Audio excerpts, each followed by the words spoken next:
want to highlight the fact that all non-union employees in New Hartford have not had a salary increase for the last year, and at this point in this budget don't have one for the coming year.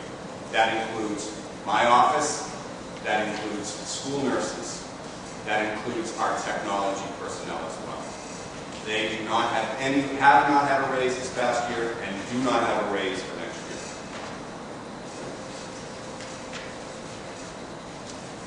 I wanted to skip to page 21.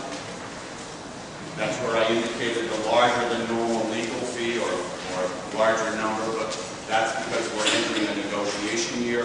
We will be negotiating with 3 groups next spring, a year from now, which will include this budget cycle.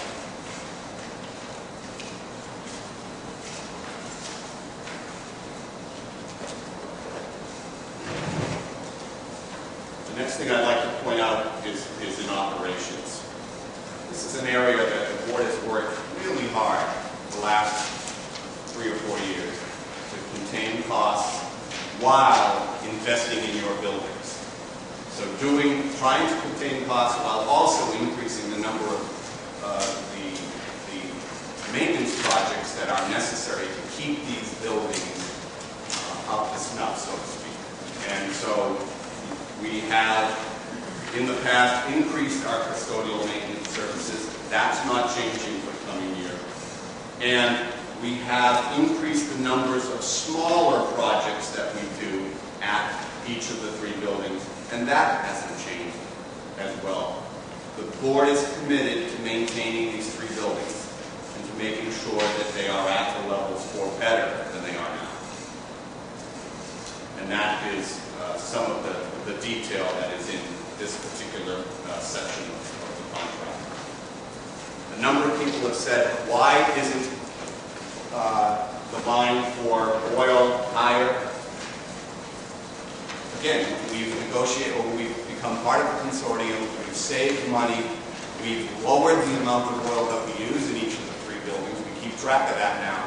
And so we've been able to, we will be able to maintain a pretty steady number for the coming year because of that leftover oil, frankly, this year. So we're in good shape. And then the last thing I want to point out is page 29, and that's what I highlighted as well, the fact that special education transportation costs have increased substantially. Again, your board has attempted to reduce these costs and could, in fact, in public knowledge, enter into a long-term agreement with the transportation company and perhaps bring those costs down.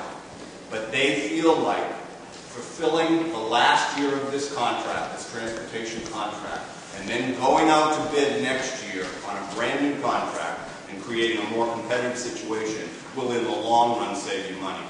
So they have had that discussion on how to save money on school transportation, but have decided that in the long run it would be better, rather than to enter into a new contract with the same company that we have this year, to put it out to bid and perhaps have a longer term savings. And then the final piece is the blue page, and that's our capital project. This represents an elimination of a number of principal requested projects that we'd like to get accomplished this year, but given the year, we understand that we can't do it all. The most important thing in this town relative to the 3 schools and maintenance is the fact that you have 2 boilers at Antolini that are the original boilers. They have been cited as having cracks, as failing. They are an increased liability to the town, and the Board of Ed has decided that that's the most important maintenance project to complete in the coming year, and therefore we have $150,000 allocated for that project and are grateful to the Board of Finance and the Board of Selectmen for supporting us. There are huge needs at Antolini School, and each of the last 5 years I've said this to you. And each year we try to cut off a little bit more. The board would love to be able to replace the roof now, replace the windows, upgrade the parking, upgrade the grounds. But we understand again that perhaps doing this at a piecemeal basis this year is the best way to go, and therefore we have broken it down into this one project, and that's the oil furnace, which is the most important project at the school. So there you have it. It is a 3% increase. It didn't meet the Board of Finance request, but it came with a lot of hard work, multiple meetings among board members, and some very significant cuts to personnel. And so now I would ask if there are any questions. I'll say if you have any questions, if you would state your name and your street address and ask your question.